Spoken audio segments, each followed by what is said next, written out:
آیا همه افرادی که اضافه وزن دارن به خاطر وزنشون مبتلا به دیابت میشن؟ سلام، من فرشته هستم، مشاور تغذیه.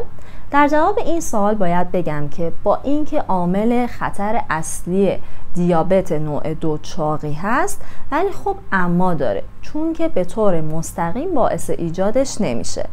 تا آخر ویدیو رو ببین تا ببینی علم چه آماری رو در مورد این قضیه داده.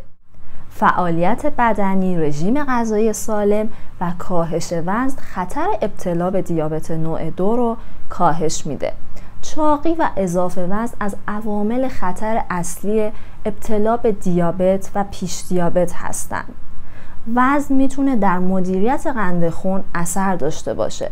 اضافه وزن کنترل قند خون در محدوده هدف رو سخت میکنه.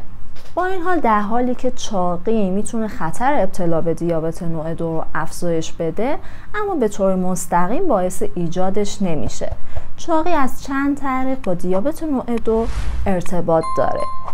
اغلب افرادی که دیابت میگیرن سالها مقاومت به انسولین داشتن و بیشتر اونایی هم که پیش دیابت دارن با مقاومت به انسولین این مشکل شروع شده.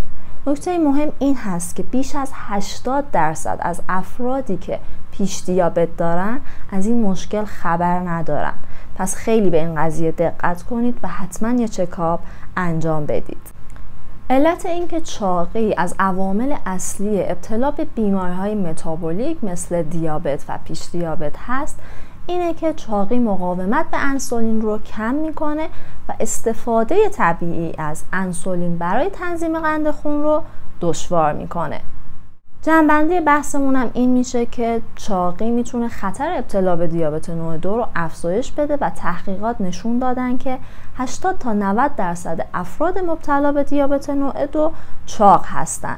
اگر که اضافه وزن دارید حتما به فکر کنترل وزنتون باشید و اگه سوالی بود در کامنت ها ازم بپرسید.